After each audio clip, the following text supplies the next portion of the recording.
right, I think I got it set up the way they taught me.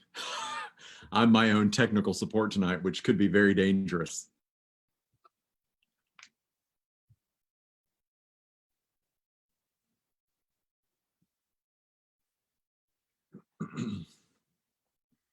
I've learned more about technology than I ever thought I'd have to know. Are you in? I think I'm in. I'm sharing this screen, right? Hey, Bob. Yep, sharing screen. He's talking. What I would probably do is, do you have your cell phone? Yep. I would probably look at it on your phone, so that way you're not messing with controls on there. Got it. Whenever you go live. All right. Because the last thing, like, I always get freaked out, and so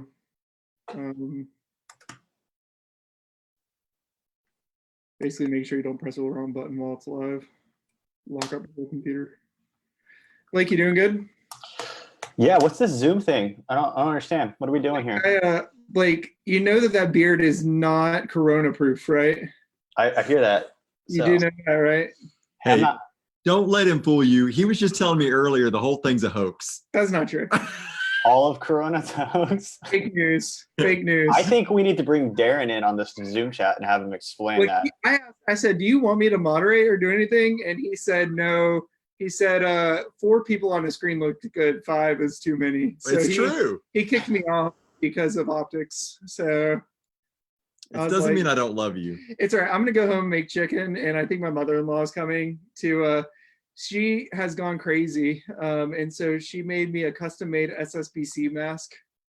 And it's really nice. Yeah, like a ventilator mask type thing. Yeah, it is like I will wear it. I just told her I want it black because she made me a MAGA one, and I said I can't wear that out in public because there are a lot of Democrats at Southside, so I can't do that. So you know, you just inspired me. I'm gonna get our merch team on making that for distribution for our church family to purchase. You should. It'll be good. City Church branded ventilator masks. We're live right now. This is like all being aired live. I hope not, is it? Yes, it's live. Then you should stop talking about Donald Trump. This is all live. Let this be a lesson to all of us. We should live our whole lives like it's live. That's true, because it is actually. But it's stuck on like an 18-minute. Yeah, I don't understand. What's going on with your timer? I don't know. Hold on.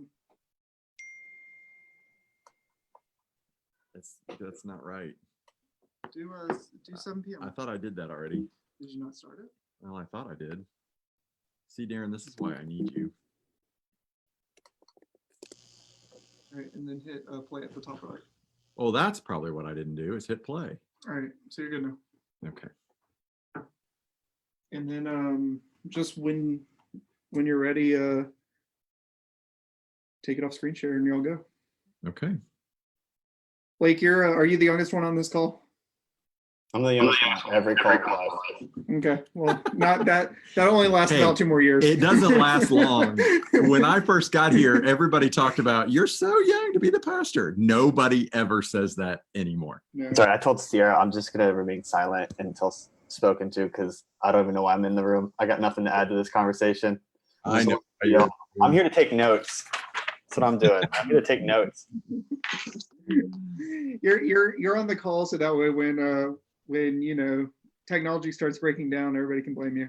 Well, to my knowledge, you're the only one on the call with a beard, so we had to have a beard on the call.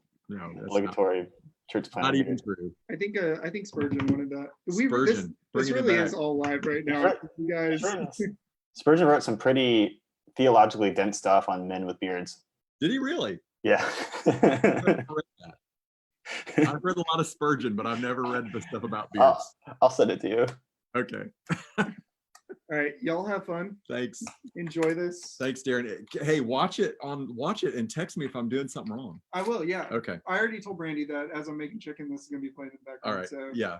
I'm sure that's just what she wants, a nice romantic dinner with my voice in the background. It is. It'll go well.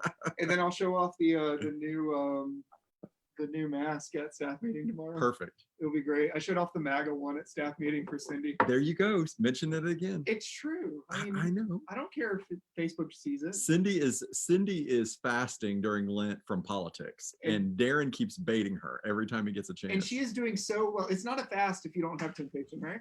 Well, he's providing all the time. He's like Satan. You're at a 10-second delay. So if you guys ask anything with a comment, you're at about 10-second delay. All right. Thank you. Yeah. Here's the quote. I'll just give you one before I send you the whole writing. Charles Spurgeon's most famous quote is, "Growing a beard is a habit most natural, scriptural, manly, and beneficial." Well, I mean, that's not a hoax. That's actually that's pretty profound. That's like a strong endorsement. I got more. The most Great. becoming way for a man to wear his beard is that in which it grows, for both in color and form, for it to suit his face. This is a series of lectures that he gave. On the beard? I think it was just like tidbits on some lecture that he gave. I'll send it to you. I don't So want to like Did he misquote do anything. other grooming issues, like issues of other personal grooming? I don't know. You guys, you understand how theology works. You just find whatever supports the position you already have, and then you learn all of it. That's all you need to know. Wow, this is fascinating. For my part of my spiritual disciplines this year is I'm reading morning and evening, and I haven't come across any. Of course, I'm in April, and I haven't come across any devotionals devoted to the beard yet. So The book was Lecture to My Students. So there's a book out there. There's a collection of his lectures from when he was a deacon at New Park Street Chapel in London. Oh, so that's early in his career. His theology may have evolved as it tends to as we grow in Christ and grace. He had a strong beard. I think only somebody with a strong beard would say something like that. Here's another one from that same. I believe that some of God's men who are able to be leaders are born with beards and very early exhibit a knowledge far beyond their years. Wait, say that one more time. I believe that some of God's men who are to be leaders are born with beards and very, very early exhibit a knowledge far beyond their years. They're born with beards. This is a different lecture. I only had one son. We have 4 kids, but I only have one boy, and he was definitely not born with a beard. So I'm just going to send it to you right now. That would be a very ugly baby. I'll put it in the chat for everyone. It's on Spurgeon.org. It's from the Perfect. resource library. So Beautiful. there you So go. Bob, what's your theological opinion stance on beards? I think you should grow hair where you can. Strong position. That's my. So, So I'm with Bob. Gardner, grow hair where you can. Now, would you recommend that for your wife? you were asking me about me. So that was actually a response that I gave when I was the first person at the convention to grow a beard when I was there. And at the state board meeting, when they were voting me in, they asked the question, "What is this beard thing?" And I said, "I think you ought to be able to grow hair on your face if you can't grow it on top of your head." That was my exact response to the state board. And wasn't there like a policy against facial hair at the convention? There may have been, because it was certain. I didn't read the fine print of all the documents. I was afraid it would scare me away. So it might have been, that may have been where the question came from. So the rumors that you left the convention because of the beard are totally unfounded. Yes, it is unfounded. I did have somebody tell me, you do realize that people who wear beards have something to hide. Oh my goodness. And they were Never read serious. Spurgeon. Yes, that's exactly right. That's why I'm gonna send it to them now. It's just shaky theology, This is fantastic. Darren said this may be the best part of the conversation, and I hate to say that he could be right, but that may be true. Not I'm good true for- once not true. I'm good for talking nonsense. So if you need more stuff, I'm good over here. You got material? Go for days. Listen, I think all of us preach on a regular basis. We probably could all fill up 3 minutes and 41 seconds without blinking. I've been so desperate to get out of my house. I started a podcast just so I could start talking nonsense with my friends in this quarantine season. Nice. What's the name of it? Hashtag quarantined together. Nice. Yeah. And we're like 7 episodes in right now. I'm a little hurt that you haven't invited me to be on it yet. We've had no guests because we're still trying to figure out how to make sure all the mics work. So, I wanted to get a little more established. You want to build the audience before you bring me in? Yes. Yes. I don't know how we got there, but this most recent one talked about, tips for extroverts in quarantine, and ended up with throwing a party with a bunch of chickens on their own leashes. Like chicken harnesses are a thing. And so anyway, I don't know how we got there, but we also shared some Bible verses. So it was not a total waste of time. Well, you can dedicate a whole episode to the beard and let our pre-broadcast chat. I will let everybody know they need to come back and watch this chat, assuming that, things go well. And I will say this is where the concept came from, that this Spurgeon beard. Right here, it was born. Yeah, that's right.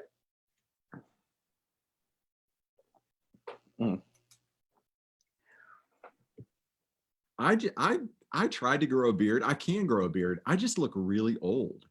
So I missed that stage of life where I could grow it and be cool, and went, because it wasn't in when I was probably young enough to grow it and still look cool. It was not a cool thing then. And then when it became cool and I tried to grow one, I just look old. So you gotta mute that thing. So I got a mask. No, do not show that.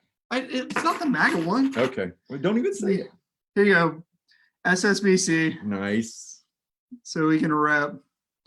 And I don't know, it's like some new design to where you got like this full like face covering part. Darren, after this COVID season's over, you could also use that to rob a bank. Here we go. Yeah, it would work. Double purpose that. Because it'll just be acceptable. There is somebody like out. You are not practicing social distancing right now. I got a mask on though, so you won't die. I'm There you feeling go. a little uncomfortable. You like it. I mean, Gary, we've been around each other way too much over the past week. If I get COVID, I'm gonna blame We're you. neighbors. Like, it's not like we have about 10 feet separating us at all times. Hey, who made that? My mother-in-law. She's awesome. So we can get like a little SSBC logo. Have her do it ssbc.org. Like rep the website. Rep the website is all we should do. Yeah. Just walk I'll around. have my merch team beat your merch team to market. Hey, we should Probably. see what happens. You better do it quick, because by the time this is over, I don't think they're going to be a hot item anymore. I'm just gonna text some people right now. You're already on it. Mass production is beginning. Hey, I've got you beat because I've got an army of little old ladies with sewing machines. Bro, Ooh, they have been They have been pumping out stuff. pumping out some masks. We have like 200 cloth masks right now. So if that's anybody needs that's one, actually really beautiful. Yeah. yeah, I need to do a drive-by and figure out how to get some from Marge Holtzinger's house, but she has like 100 herself. Yeah. So- And Joni Anderson, who is watching right now, she supposedly made 99. She is what I heard, one short of 100. All So- right, y'all have fun talk.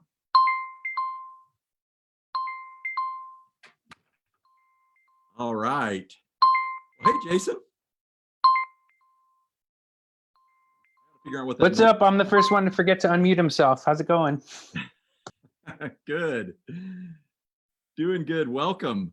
Hey, guys, thank you for joining us tonight for our Facebook Live event. My name is Gary Weber, pastor at Southside Baptist Church. So every Wednesday night we get together for something we call the Family Room, and we just chat about some of the issues and things that are important for our folks to know and understand as we walk through these very unusual times together. So the other episodes are all on our YouTube page, YouTube channel, and they're also on our Facebook page. So if you want to go back, we've got a great interview with Dr. Fahim Gerges about how to best practices for protecting yourself and your family. We've also got a great interview with Principal Parker from Spring Park Elementary if you're looking for some ideas about how to use the Duval homeroom. And this week we're going to turn our attention a little bit towards the church and talk a little bit about what God is doing in and through the local churches, and what we think that might mean for the big picture. So again, thank you guys for joining. Make sure you drop your questions in.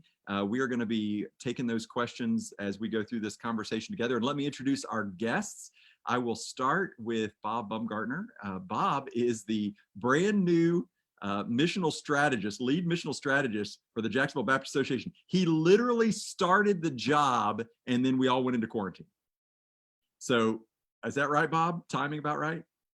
Yeah, that's exactly right. Day one of Corona for Jacksonville was the day I started.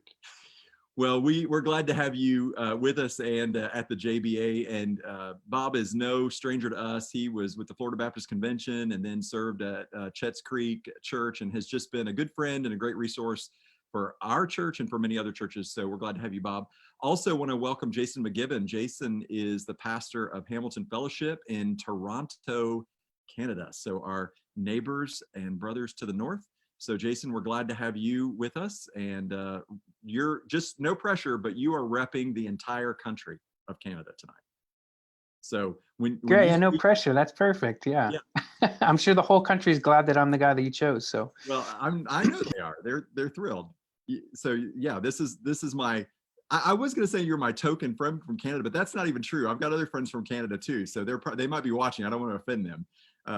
And then of course Blake Bennett. Many of you know Blake is the pastor of the City Church, and we are so glad to have you, Blake. And we've been connected with City Church from its birth.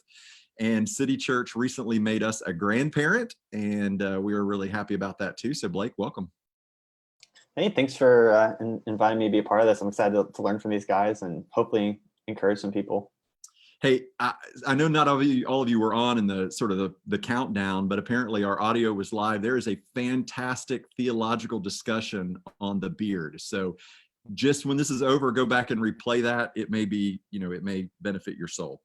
All right, well, let's get started. First of all, I wanted to just start with you guys and ask you, if you would, just personal. We'll get into church. We'll talk about sort of the big picture items, but just on a micro level, your soul, your own walk with the Lord, your personal families, how are you doing? And what, if anything, at this point, if you know yet, do you conceive that God could possibly be saying to you personally during this very unusual time? Bob, we'll start with you.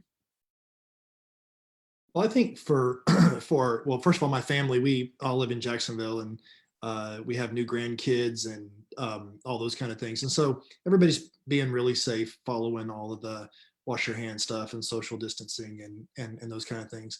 I think for me personally, as somebody who is trying to be a good shepherd to folks, I think for me personally, here's what I'm trying to figure out is my experience in any crisis is crisis reveals gaps. And so I'm asking myself, what are the gaps in my faith strategy and my faith development that Corona seems to be revealing?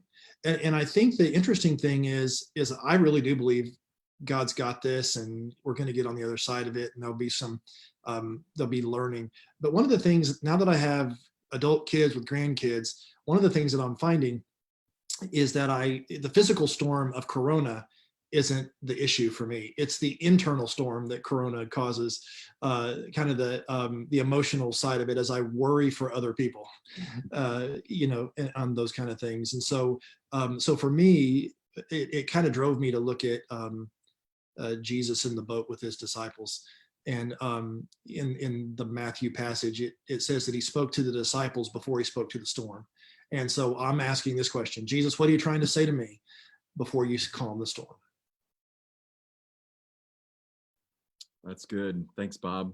What about you, Jason? And just, if you will, I mean, seriously, in terms of the perception to the north, I'm sure it's similar to what's going on here, but how is Toronto being affected? And what about for you personally and your family?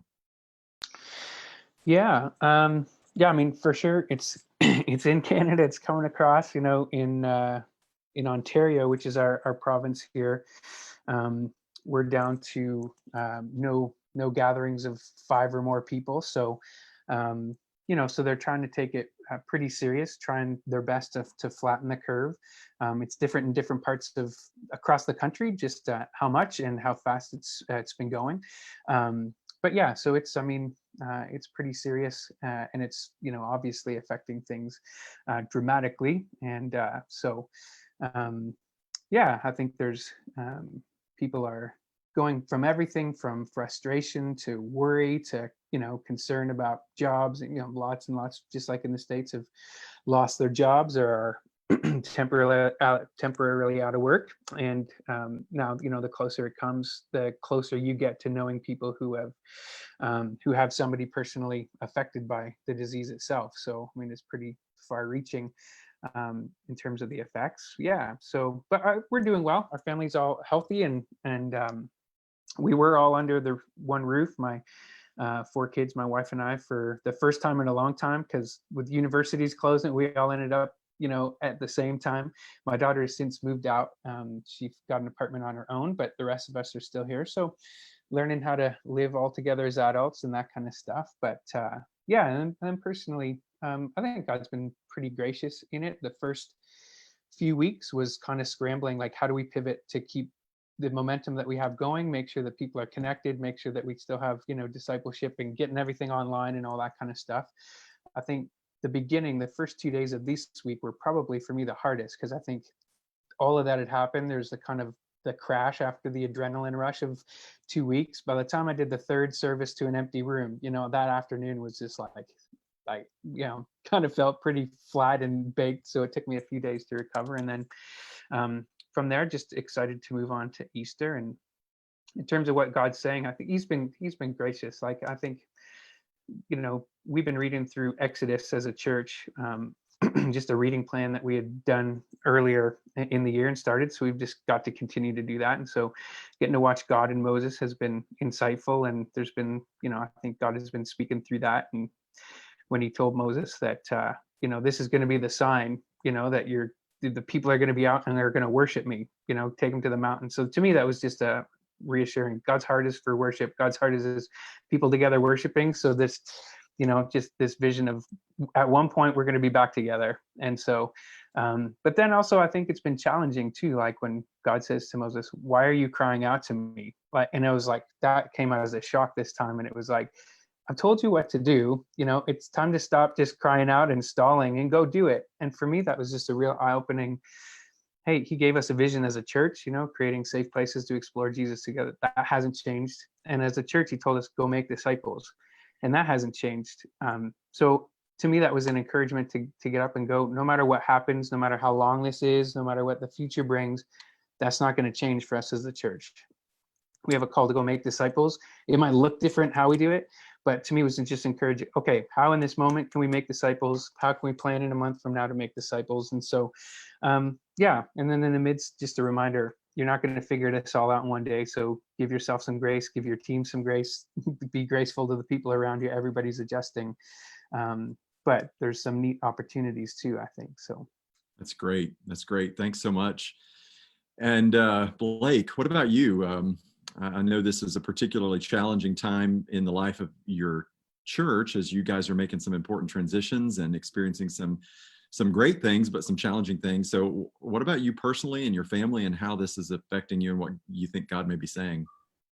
Yeah, so I think when you're a pastor, you have home life, that world, and you got your like church family in that world. And I think the Lord's really been using this season for me personally as a pastor and as a husband, as a father, to sort of use this season to highlight some things to me.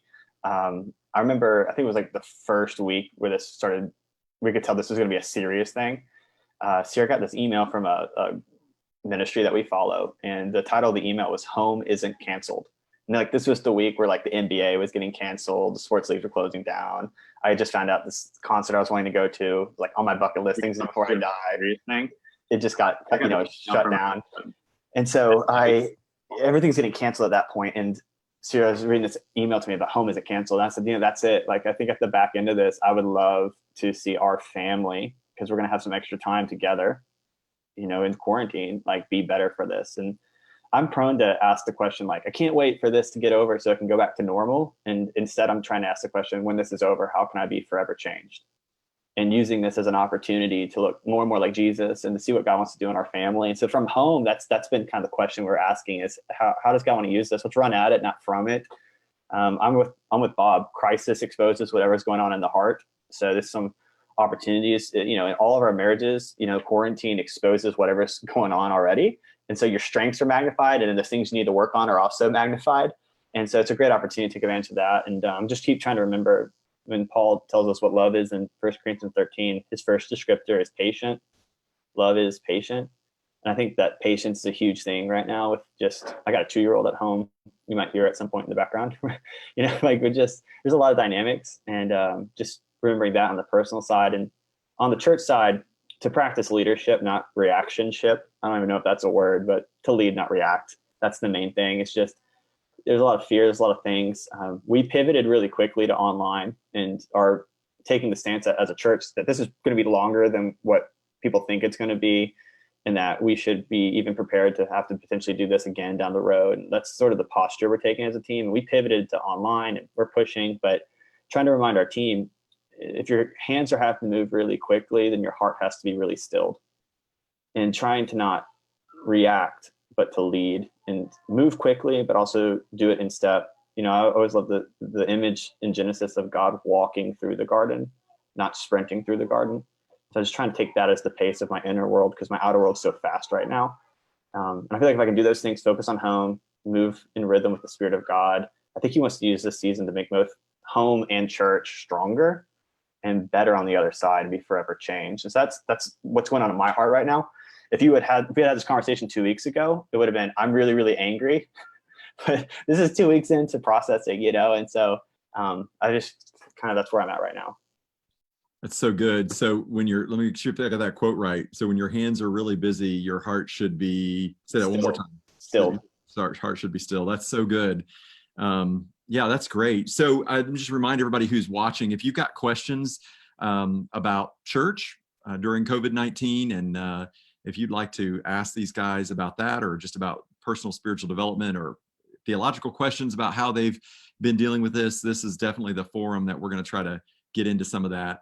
While we're looking for maybe some of those questions to come in, let me turn the attention just a little bit and ask, start with you, Jason, about how your fellowship, the Hamilton Fellowship, is responding. What are some things you guys are doing as you're finding a new way to do church? And particularly when it comes to Easter, what are some things you're encouraging your congregation to do and to still celebrate this? I heard somebody say recently, and it's so true, this Easter celebration may be the most like the very first Easter of any in history, as all the Christians are hiding in their homes. So I think it's a great opportunity, but it definitely is a little unsettling for some. So what are you telling your congregation, and how are you guys kind of responding to the COVID-19 right now?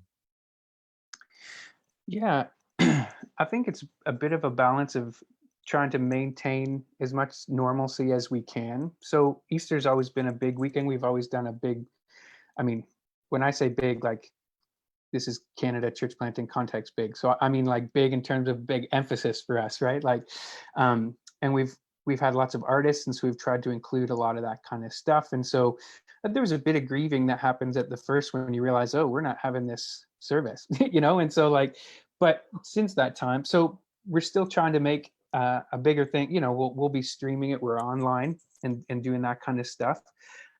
So on the one hand, we're not going to necessarily be hiding. We've realized that we've been streaming our service for a long time. We had, Kim's mom got sick with cancer treatment a few years back and couldn't make it to church. So we started just with a camera and doing Facebook just for her. And so we've just done it ever since. So it wasn't that big a pivot, but we've recognized in the last few weeks, we've had so many more viewers than we've ever had in the past, and lots who we can't even trace how they found it or why.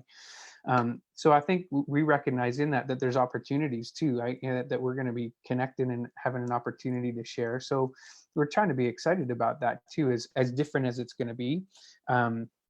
So let me just ask that. Let me put a marker there and ask a question. So Blake, for at City Church, and then Bob, your knowledge of just other churches in our area, has that been pretty true for everybody, that you are seeing more engagement with online than you were with in person? Because I know it's been true at Southside. Blake, what about you? So we have double the users on Church Online than we would have in attendance in person. And our kids services, we do 2 kids services just for our kids. They also have more attendance than they would on a Sunday morning. Bob, what are you finding around the city? Yeah, I think that there's just in general, everybody's done. I think we're through the 3 or 4 weeks where people have adjusted and they're online in whatever form they're going to get online. And that's one of the cool things of the network is the Jacksonville Baptist Association network has responded for those who were not as easily or didn't have the capacity to pivot as easily. Churches have come alongside and lent studios and technology and understanding. Manny Kaiser at Parkwood this Sunday, he's going to host 4 different churches doing a live broadcast Easter service. That if you know Manny, you know that of course he's doing that. I mean, why? That's Manny. At the same time, that's so generous. That's such a generous kind of a thing. So I think online is. I think people who are skeptical about online are seeing the value of online, and I think the difference that I see is that people are not seeing it as a necessary evil. They're seeing it as we've been missing this opportunity. Mm-hmm. And so I think there'll be lasting effect that is beneficial to the kingdom as a result. That's great. That's great. So Jason, you were telling us a little bit about, so that strategy for you, you had already sort of put a deposit on it. And so you're building on that now. So how, as your numbers have increased, what are some things that you are experiencing as a congregation as a result of that? Yeah, I would say so we're kind of working on 2 ends of it, right? We recognize that there's opportunity through that, but it's limited. And to be honest, though, I think it's limited just like a Sunday morning is limited. That we know in our heart of hearts that can't be all that there is for a church. And so, we've had life groups. That's what we call our small groups. Our church started as a collection of house churches, actually. And we did that for years until it made sense that we started a Sunday service where we just brought some of those different groups together. So it's been a reminder to us of the need to prioritize those. So we have those meeting, in Zoom calls just like this, because we recognize the personal connection only happens through those. And then it's important to have those smaller gatherings where people can talk, because in a day and age where you can't go out as a group, that really we're relying on each person that we have in our congregation to be our antennas out in the community, to hear about needs, to figure out those. It's going to be much more relational and a much more one-on-one. Hey, my neighbor has this need. And it's likely going to be those smaller groups of people who are able to meet those needs as opposed to large gatherings. We're listening to some news and stuff from our prime minister sharing, who's just reminding Canadians that it's likely going to be a longer haul than we think. And even though we're going to get to a place where economically we need to open things up a little bit, it's probably not going to be like one day they flip a switch and all of a sudden we can all go back to having big gatherings, that they're going to phase that in. And so recognizing that is great. We can have that online presence, and that's one way of connecting with more people than maybe we had before, that we can still be emphasizing those smaller groups, and that as we move forward, that's probably going to be the place that we see the most amount of energy invested, the most amount of opportunities, and God working the most. Because if you have a group of 8 to 10 people, each of those 8 to 10 people have their relational network that they're connecting with, that they can check in on. And so that we've been really focused on that, teaching our people to be in touch with their friends and neighbors and family, the church, their church friends and their unchurched, because I think the most amount of needs haven't happened yet. We've just been stalled a little bit. It's going to be these next few weeks when communities start to hit the peak of that curve, that the greatest amount of needs in our communities are going to be revealed. And it's only going to be through our people having already established the relational connections that then people would turn to somebody from our church as somebody that they can turn to for help or to share with, or, you know, when they're feeling discouraged. But if we haven't already been connected with them, talking with them, checking in, we're not likely going to be the place that they go first. So we've been trying to really emphasize our small groups, and then each as individuals recognize that you guys are the hands and feet. You guys are the, you know, the extremities of the body, and really we're relying on you guys to be out there and hearing and bringing that back to your life group, and trying to connect with people and share light and serve whatever physical needs we can, as limited as that is, and really being ready to share the hope that we have. That's where the opportunities are really going to come from. That's good. Blake, what about you? City Church, how have your folks been responding? What are some things that you guys are doing just to sort of keep people engaged in a spiritual disciplines and spiritual habits through this, and engaged in community, even while they're practicing social distancing? What are you guys finding that's really working for you right now, and helping your people and helping the community? Yeah. So social distancing doesn't have to equal relational distancing. And we just keep trying to remind people, you got to find new rhythms of staying connected. We have a similar structure to what Pastor Jason was sharing. We very much have a strong kind of house gathering mentality. So it was an easy pivot to us. Most people are already in one of those gatherings. And it's just trying to help those communities stay connected digitally. That's been the learning curve. And so Zoom, Facebook chats, we let different group leaders make those decisions, and their coaches kind of help process out what that looked like. Just trying to be available for people who might need a little bit more help figuring out how to make that technology work for them. And so that's the main way of staying connected. We are really trying to turn the conversation, though, from more so just like, how do we stay connected as a church family, but how would Jesus want to use us on a mission as a family to make a difference? And that's been, for us, where we've tried to put a lot of our energy, is not just a mentality of let's just survive this season, but more of a let's thrive in the season. Let's take ground. I think the church has always taken the most ground in seasons of crisis. Historically, the church has always had a countercultural response to pandemics and crises. I'm unconvinced that the U.S. Western Church is going to have that response in this particular instance. I really hope we do. But as much as we can in our little neck of the woods here in Jacksonville, we want to have a countercultural response. And so we're just trying to encourage people to serve in ways that they can, that are appropriate with all the social distancing stuff. We're also sticking with the outreach partners who got us here. And so we're just continuing to invest in them and through them. So some of them are in unique positions where they can continue to still like be the hands and feet of Jesus and like a physical presence.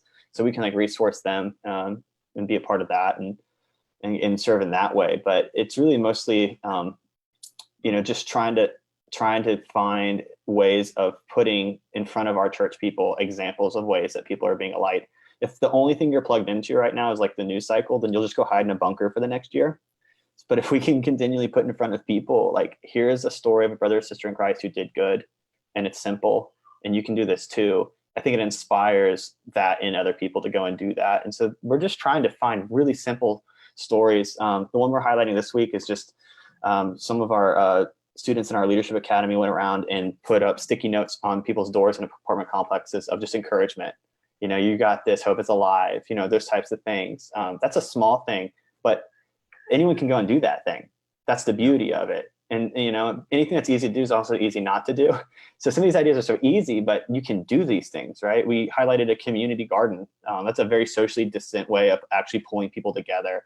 And we highlighted one community that was doing it, and then others started doing it. And so that's what we're trying to do, is find a small ways. We're giving a family this week $300 for groceries, right? I can't do that for every family, but we can do it for one family who's actually feeding another family right now. Because of this pandemic, they brought another family in, they're feeding them. We want to resource you, and that might inspire somebody else to want to go and do that too. And so we're just trying to help people think small. I think if we all just fully love the person in front of us, the church can make a big difference in this season. Yeah, that's really good. I heard Ed Stetzer say, and Bob, I know you were talking about this to some pastors recently, it's like when you're playing chess and you lose the queen. And then suddenly you've got to rethink your strategy. So I think that's really good. Jennifer writes in, I love this. Do for one what you wish you could do for all. Reach out to a single person or a single parent. Check on your friends and neighbors. Just letting the people we know individually know that we care. It's so critical. I just encouraging our church families, hey, start by ministering to the people who are around you. That's really, really good. Hey, another question we had, Bob, I'll throw this your way because you got your finger on the pulse of a lot of different churches, and then you guys can jump in if you want. What are some ways that you are hearing churches encourage their congregations to celebrate and observe Holy Week? I mean, we are right in the middle of it, and it is requiring a lot of creativity. But what are some best practices you've seen as you've been talking to pastors? Well, on the in no particular order, most of us have probably seen the chalk the walk kind of ideas where kids are out, or kids are out riding on the sidewalk with chalk or their driveway or whatever. With everybody out walking in their neighborhoods now, that becomes free billboard space. And so what one church in our community is doing is they're prepping or prompting their children to actually do Easter things on the sidewalk and even write the times of their services. And then parents are taking pictures of those sidewalk chalks and posting it on their Instagram page or their Facebook page and sharing that with their network. So that's a cool creative way that intergenerationally, I guess, get some cute stuff out there that would probably get people to at least take a look at.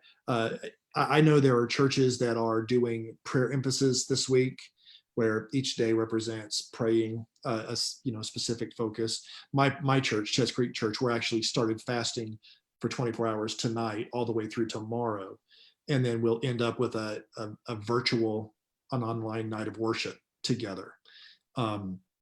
First Baptist Church, Orange Park, is doing the 7 sayings of Jesus from the cross virtually on Friday evening. 7 different pastors, 7 minutes doing those kind of things. And then, of course, all of the live and pre-recorded things that'll happen on Sunday. One of my friends in Lake Mary, he's having a drive-through Easter egg hunt, and it's one of the largest events in that city. It's Jeff Dixon with the community church. He's Jeff Dixon's the pastor, and he was debating on whether or not to do it. The thing I love about Jeff, I've known him for 20 years. His church probably runs a couple of hundred, but there'll be 10,000 people that stream through this Easter egg hunt. And as odd as it sounds to have that many people, he's checked with the sheriff of the county, and the sheriff is actually in favor of this, and has said all the things that he's doing are staying within the confines of what appropriate social distancing is. And so I think, really the sky's the limit on this, as still making the gospel the center of the story of Easter week. And I guess one of the things that I have been pleasantly surprised about is how organic this has been. In other words, I'm new at JBA, not that I would have, if I'd have been here 10 years, not that I would have done it differently. But the thing that's been really cool about this is none of these ideas are coming from a denomination. They're bubbling up in staff meetings. They're coming from people saying, how can we best bring the focus to Jesus during this 7-day period, or the month of April, or whatever. So I'm encouraged. I'm seeing a lot of neat ideas for Easter this year through our churches. That's great. So one of the things that we're talking about during the social distancing, Eric asked the question, even under normal circumstances, reaching those who live alone that are lonely and hurting is a challenge. So now that we're more isolated, what can we do to not allow folks to fall through the cracks?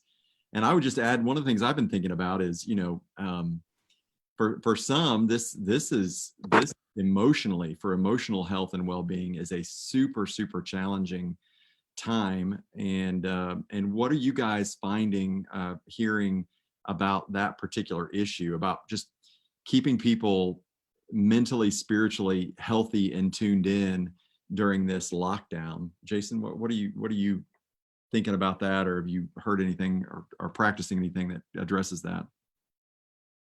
Yeah, I mean, on the one hand, being a smaller church makes that a little bit easier if you're talking about your own people to begin with, because you can identify most of them, right? And so it's harder for people to slip through the cracks a little bit. Um, but I think this is where we're relying on our life groups and our life group leaders, and really asking them to step up and say, we don't have those times where all of us are getting together, where someone can just grab you, during coffee time and talk to the pastor after. So asking them to really be intentional about stepping up to be the shepherds of the group that they have. And so strangely enough, it goes back to the training that we do at the beginning, but sometimes you take some of that stuff for granted. So it's just been able to go back to them and say, okay, remember when we did this is why, because we really need to count on you guys to be doing that. And so in terms of our own people, that's one way. And then it's really, again, trying to encourage all of our people to recognize that God has a place for them and wants to be using them. And so, we've been challenging people to say, like, 5 days a week, connect with one church person and connect with one person in your social network, right? Who around you can think of. And so our goal with that is that if everybody is, doing that for 5 days out of the week or whatever, that they're going to connect with a lot of the people in their relational network and have a chance to really check in on each person. So it's helping our people see that they can step up and take responsibility. Whoever God has in their unique circle of influence and their networks are the one that God is asking them to connect with and reach out to and keep an eye on. And so if all of us are doing that, that's a pretty wide net that even a smaller church can cast. So really trying to make sure that we're making sure every one of our people sees themselves in that role of connector and in a sense shepherding and taking care of, and we can use each other for help as we hear about needs and that kind of stuff. But in terms of if each person is reaching out to their network, then nobody's gonna get missed. That's good. It's interesting how this has been kind of the great leveling of churches in terms of suddenly some of the smaller congregations have an advantage if they're able to find the resources to stay connected electronically. You're right. I think there is some real strength in a tighter church in that as well. It's interesting also, to Bob's point, just the creative ideas that are coming from, like you mentioned, a church of 100 or a couple hundred that has these events. It's just been interesting how God is using this to shuffle the deck and to see churches helping each other and really bringing about a unity that I've never seen in my lifetime, a unity among the church like this. I mean, you sort of have it regionally in Florida with hurricanes. We kind of get that sense and feeling, but that's short-lived. Maybe back during 9/11, there was a national sense of that, but it faded pretty quickly. But this definitely seems to be a little more enduring. Blake, I'm going to ask you a risky question. So I know you don't claim to be a prophet, and we promise if what you say doesn't come to be, we will not stone you. But what do you, like, when you think about the church after COVID-19, what do you think will be different about the church? Well, what I hope, there's a cynical answer and then there's a hope-filled. I guess I'll be honest. What I hope happens is that people understand we definitely should have some type of online presence, resource, community. What I really hope also happens is that churches don't only do church online, or that people don't get so used to church online that they don't see any more purpose or reason.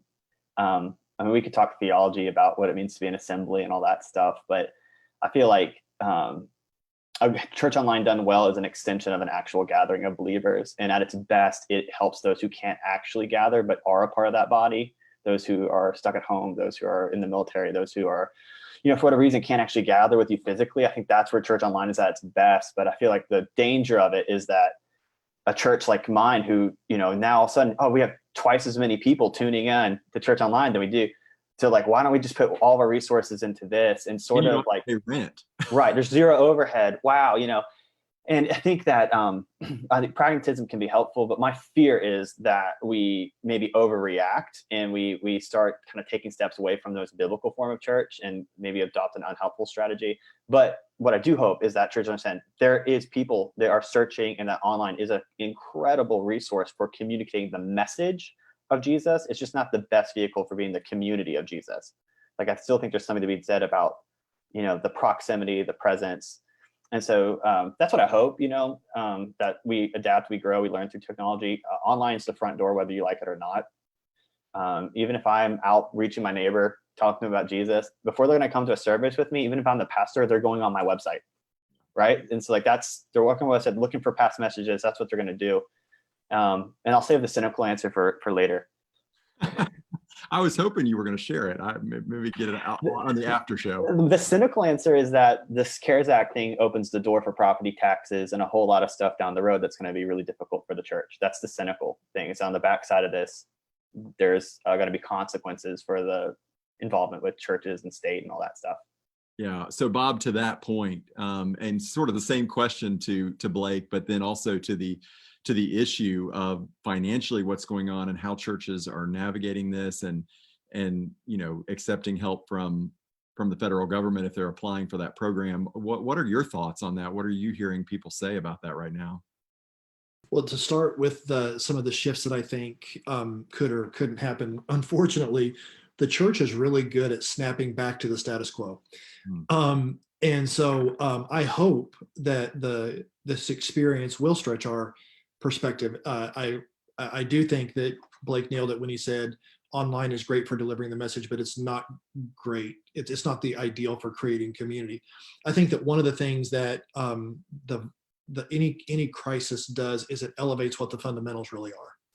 And I think what the fundamentals, what churches are gravitating to, what they're doing when they can't do anything else, they're finding ways to worship together online. They're doing community together in virtual groups. They are discipleship is more intentional. I'm seeing it's much more relational as I'm looking at it across. I think that some of the advantage could be that we would start seeing that attendance is not the ultimate measurement, but engagement is. What does engagement look like?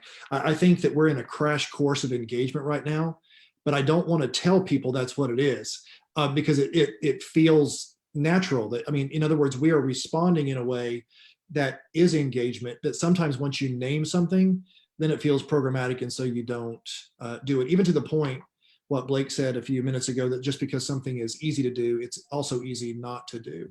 And so Jason was talking about over a period of 5 days, contacting 2 people, and the networks would. One of the things that I know and research shows is that about 90% of the population cannot take an idea that we give them and create steps for it. And so I do think the cute or memorable way of saying 5 people or 5 days, 2 people, you can do this, captures people's imagination. It makes it feel doable. And I think that those are the kind of things that ultimately are the small things that produce big results. I think that I think some of the other shifts are the idea of it would go from programs to conversations. I think that we have depended too much, and we've made some assumptions about what our programs do. And I think that programs are not bad. They're just an environment. They're just an experience. I think we've got to figure out, and I'm probably speaking more to the bigger church at this point, church plants and newer, smaller churches and newer churches, they get this. It is about relationship. It is about the experience. But at some point, there's a tipping point where the program kind of becomes a thing in itself. As far as the CARES Act, I think that, I think in good faith, many churches will take the opportunity to pursue the resource, hoping and believing what they've been told, that there is not a hook in the back end of it. It is yet to be seen. We'll be talking for years about the doors and windows into church and state relationship that have been opened through this whole through this whole thing. But I think people are doing the best they know how to navigate this in given the data points that are in front of them. My prayer is that we won't let the data points get so big that God gets really small. Mm. And what we have to remember is God is bigger than all the data points. Even when I don't understand it, it doesn't mean that he doesn't understand what's going on. That's really good. Well, guys, thank you so much for being with us. If there are any questions, you guys, that you have just about the church and its response to COVID-19 or the future of the church after this, post them here. We're going to wrap this up in just a few minutes. But I just wanted to just do a little bit of a round robin and just get from you some general thoughts about this in terms of where your church is or you, and Bob, in your cases, where you're hearing churches are, and what we should be doing to prepare for such an uncertain May. I mean, we just don't even know what May holds when there may be an opportunity to meet again. So just wondering how you guys are navigating that. And of course, the church isn't facing anything that our people aren't facing, just the uncertainty of it all the way around. So any thoughts on that as we just do this roundabout? And then anything else that you might want to add to the conversation as we get ready to wrap up? Bob, we'll start with you. Okay. I do think that we're through the adjustment phase, and not that we won't do things better. If this goes 10 or 12 weeks, we'll get better at what we've done online and those kind of things. I do think we're in this middle land. Reality is, and I think preparation is what we have to do. It's interesting. I feel personally busier than I've ever felt in my life, and I never leave my desk. And so I'm on Zoom calls like this, all the time. And so one of the things I think that's going to need to happen now is we're going to have to steward this in-between moment really good. There really are three things that I think we should be doing. If you're a pastor of a church or a leader of a church, I think you need to be reviewing and refining your vision. What is it God has called you to do? Where are you at? Do you know everything that you need to know? If your denomination or if you're a JBA church, call us. We can give you a demographic study and help you take another closer look at your community, so that you can, is the message that you think you're sending to your community the message that they're receiving? And demographics and psychographics and demographics, all that can help. I think on the individual level as a leader, I think you have to revisit the spiritual and relational temperature of your church. The spiritual and relational temperature of your church is the bandwidth that you need to be able to pivot, to be agile. In other words, you can technically know what to do. You can know what the future holds, but if you don't have this leader, if you don't have the spiritual passion for it, and if you don't have the relational capacity with your people, to make the pivot can be terminal for you or terminal for the church. And so work on, and man, I think Blake was exactly right. Social distancing doesn't mean that relational development has shut down. You can build relationship distance wise. And then the third thing is rethink how you do what you do. Rethink who does what. Jason talked a lot about, he didn't say these words, but I heard it as pushing the ministry back to where it belongs, into the people. And so rethink how to keep doing that. And then answer this question. What's important now? 9 months from now doesn't matter if we don't do what we need to be doing now. So what's important now for you? So I didn't mean to take so much time, but really I've given a lot of thought to those three areas, and I think that's important. That's really good and very personally practical as well for everybody. So thanks for that. And I think you're right. We're experiencing that here. I think you guys would all probably say you're experiencing it too. I'm seeing actually a relational deepening of the waters among our congregants, and folks here are, they're more connected. It may be through technology, but they're more connected more regularly than they've been. And we are seeing just a lot of grassroots activity as the focus has shifted from the campus into the home. So it's definitely a win for the church overall, I think. Jason, what about you? Any final thoughts? Yeah, I mean, as we look to the future, I mean, part of our shift, we've always been online. Part of it we're kind of keeping it normal. We still go to the theater that we rent, but a part of that is because we just wanted to keep paying rent there. And so even though 5 of us go, we know it's a little arts theater and they're getting hit. There's nothing going to be in there for months. So we're the only thing that's renting there. So we're going to keep going as long as we can. And so it's been a challenge for our people to say, hey, if you have means, if you still have a job, like let's us step up so that we can bless that and share it around. This is one way to do it. So we're trying to keep that going, but mostly for that reason. But what I said with our small group leaders, I asked them the question when we gathered. I said, so let's pretend this is permanent. What would we have to do to keep going and living out our vision and our values if this wasn't going to change? I said, because if we can learn how to pivot, if we can learn how to do that, if we can learn how to live out our vision and our values without, all of the other stuff that we have, then if we're able to add that back in, that's going to be gravy. And so for us, it's been really kind of focused on that. It is much more relational. I mean, I love that conversation. We've switched to saying physical distancing and not social distancing because we realize that's not what we're talking about. We need to be more socially connected, even though we're not physically connected.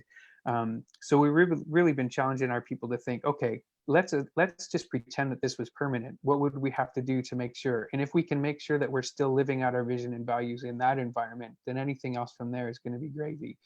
And so really it gets down to learning, some new ways of connecting, but so that we're making disciples that make disciples. And at the end of the day, that's the heartbeat of what we're trying to do. And I think we should be able to do that in any environment. And interestingly, I threw that challenge out and we heard stories of our life groups having new visitors to it. They not necessarily people coming to our online thing, just people reached out. And I think there's a sense in which people are hungry enough to see other human faces and hear other human voices.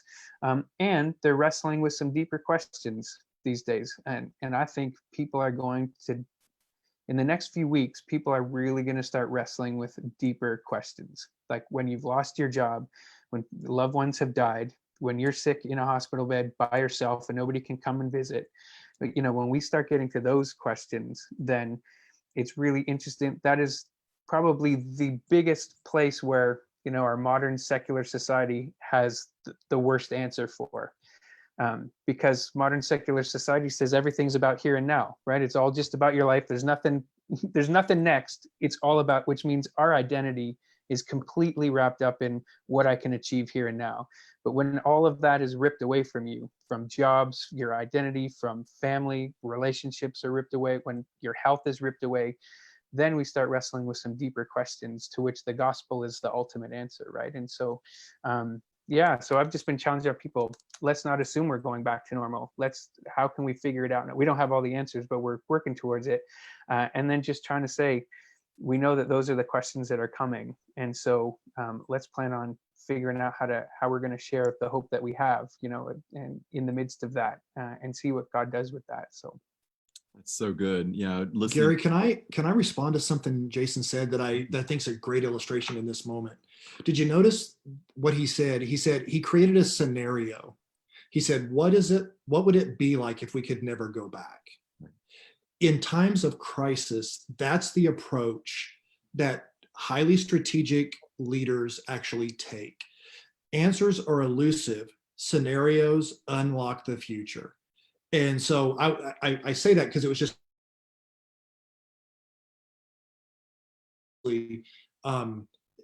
God uses you in an amazing way, partly because of that. So don't miss that technique that he just talked about. Do scenarios. Don't look for answers. Think through scenarios. That's so good. Gary, I have a helpful way, just to kind of piggyback on what Bob's saying. I've given my staff 2 job descriptions, one for what your job is when we're in quarantine and one for what your job is when we're not. And we're all in on this is our ministry model when we're in quarantine. And one day we already know how to do church if we're not, and we'll go back to the other thing. And if we have to go back into quarantine, thank God we already know how we're doing that too. Just to kind of help shape our team's thought process around we are fully committed to doing church this way. It's not just put a Band-Aid on it till it goes back to normal. We have to be 100% all in of the work of God that's in front of us right now. And that's just kind of a helpful way, an easy way, I think, to rally your team around that. Say, this is what you do in quarantine, because you have to pivot the whole team. And I think it helps measurables, coaching, it all revolves around, this is how we're doing church today. That's great advice. And one of the things that's been remarkable to me, society overall has pivoted pretty quickly. I mean, you think entire school boards have moved to online platforms, churches have moved to online platforms. I mean, it is really, it is really an opportunity for leaders to lead and for servants to serve. It's for those who look at it with only fear and anxiety, they may be missing an opportunity to see God do some pretty incredible new things.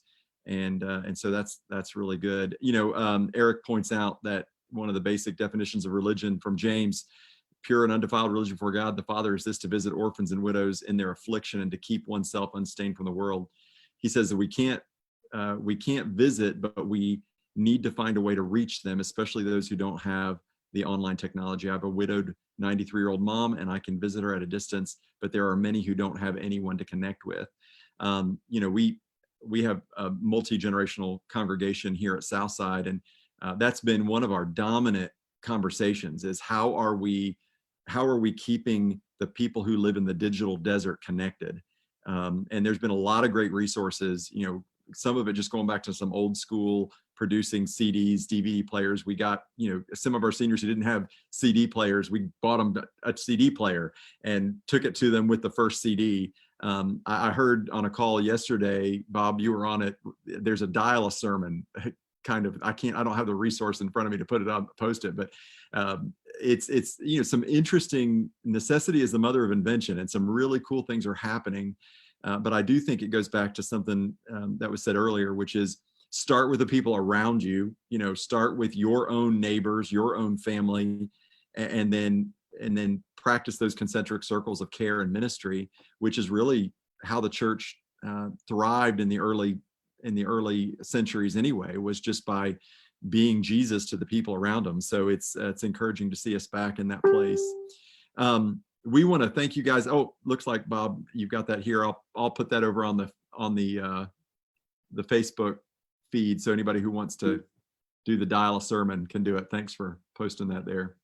All right. So any other thing we want to let you guys know, that again, we're praying for all of you who are watching, and just let us know if you want some additional resources or ideas. I know these guys and many other guys in our network and in our extended network, really around the world, we're all in this together. I love the way churches are working together and being united by this. There's a lot of really tough things going on, and I don't want to diminish that, but I think it's also important to say there's a lot of hopeful things and good things happening too. So, and you guys are definitely representing that in your congregations and communities. So I want to thank you all for being with us tonight, and for the work that you're doing each and every day, not just during COVID-19, but before it. One thing that struck me is it's like when a hurricane comes. I relate it to that just because that's the disaster we're most ready for here. But you've got to be ready before the hurricane comes. And I think what's been so encouraging to me about so many churches is that while this is hard and this is challenging, I have seen the body of Christ respond in a beautiful way. And it's because they were ready. They were ready before it happened. And that's just by God's grace and God's gifting of the church. And so I'm so grateful to that and to you guys. All right, well, let's wrap this up. I'm going to ask Bob, if you would, as one who is sort of working with a broader group of pastors, if you would just kind of voice a prayer over our churches and our congregations, and wrap us up with that prayer. Sure. Father, thank you for the opportunity to spend time with Gary and the audience tonight. And thank you for Jason, and thank you for Blake. And Jesus, thank you that you invite us to lead, and you actually speak to us in our leadership moments. And Father, even though on my computer screen there are only 4 boxes, I know there's another box that the Holy Spirit's in. Amen. And so, Holy Spirit, I pray you'd speak to us as we lead in our countries and in our cities. May we seek the welfare of the city that we're in, the community that we're in. Father, may we not let the physical storms around us create emotional and spiritual storms within us that cause us to lose heart, to get off mission, And Father, may we be the kind of people that in the midst of crisis have a heavenly peace. Like Blake said, even though we're rushing around with busy hands and busy feet, may our hearts be still so that we can hear your voice and love our neighbor as ourselves. Lord, we love you in Jesus' name. Amen. Amen. Thanks, Bob. Hey, just a reminder to everybody, Easter is coming. So lots of great church options online for you. You can just worship all day long at all kinds of churches. It's a great opportunity to do that. Also want to remind our Southside family, call to prayer was last night. If you weren't able to make it, we did post an edited copy of that online, so you can check that out. And then Sunday night, we are doing a church-wide Zoom call. I don't know what that will be like, but we're going to give it a try. So join us Easter Sunday night at 7 for our church-wide Zoom call. And we'll see if we can crash the internet or at least Zoom together in Jacksonville. Hey guys, again, Bob, Jason, Blake, thank you so much for taking time away from your family and what I know is an incredibly busy time to join us tonight, and pray God's blessings on all of you and your family. And for all of you joining us tonight or watching this later, God bless you. Go out and be the church. It's a body, not a building. It's a movement, not a meeting. We're focused on people, not programs, now more than ever. God bless you.